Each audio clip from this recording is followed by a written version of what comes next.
ఏకాదశి పర్వదిన పండుగ సందర్భంగా వేములవాడ శ్రీ రాజరాజ స్వామివారిని దర్శించుకొని స్వామివారి ఆశీస్సులు అందరికీ అందాలి.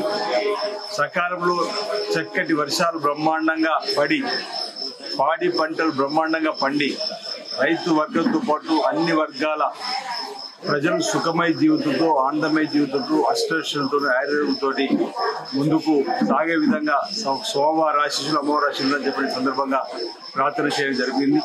మన హైందవ సంస్కృతిలో వచ్చేటువంటి పండుగలన్నీ కూడా లోక కళ్యాణం జరగాలని, లోక శాంతి జరగాలని, ప్రతి ఒక్కరు కూడా సుఖమయ జీవితం ముందుకు పోయే విధంగా ఉండే విధంగా ఆయా పర్వదినాలలో బ్రాహ్మణోత్తముల చేత పండితుల చేత ప్రత్యేక పూజా కార్యక్రమాలు, అభిషేక కార్యక్రమాలు, అన్నదాన కార్యక్రమాలు అన్ని కూడా చేస్తూ మన సంస్కృతిని కాపాడుతూ రాబో రోజుల్లో అందరికీ మంచి జరిగే కార్యక్రమం ఈరోజు ఇక్కడ జరగడం అభినందనీయం.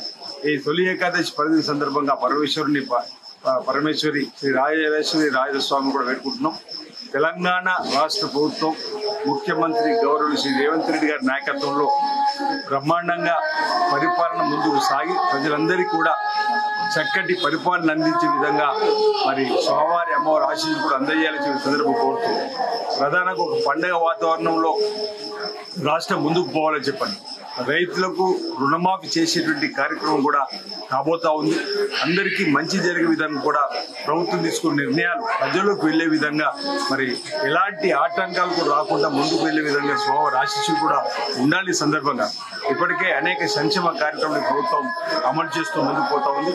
అదేవిధంగా ఆధ్యాత్మికంగా కూడా మన హైందవ సంస్కృతిని కూడా కాపాడే విధంగా హైదరాబాద్ లో బోనాలు జరిగే క్రమంలో మరి బోనాలు కూడా బ్రహ్మాండంగా జరిపే విధంగా కూడా ఈరోజు ప్రభుత్వం చేయూతనిస్తున్నటువంటి సందర్భం కూడా మనకు కనిపిస్తా ఉంది. రాబో రోజులు కూడా మన సంస్కృతి సాంప్రదాయాలను కాపాడుకుంటూ ఆధ్యాత్మిక చింతను పెంపొందించేటువంటి భక్తి భావాన్ని పెంపొందించే విధంగా కూడా ఆయా ప్రధాన దేవాలయాల్లో కూడా ప్రత్యేకమైనటువంటి పూజా కార్యక్రమంతో పాటు అభివృద్ధి కార్యక్రమాలు, దేవాలయాలకు వచ్చేటువంటి భక్తులకు మెరుగైనటువంటి శ్రీకృష్ణ దర్శనము, వసతి, ఇతరత్ర త్రాగునీటి సమస్య పరిశుభ్రంగా ఉండే విధంగా కూడా కార్యక్రమాలు చేపట్టడం ప్రభుత్వం ముందుంటుందని మాట కూడా సందర్భంగా తెలియజేస్తూ తొలి ఏకాదశి పర్వదిన సందర్భంగా ప్రజలందరికీ మా వైపు నుంచి ప్రత్యేకమైన శుభాకాంక్షలు తెలియజేస్తా ఉన్నాం.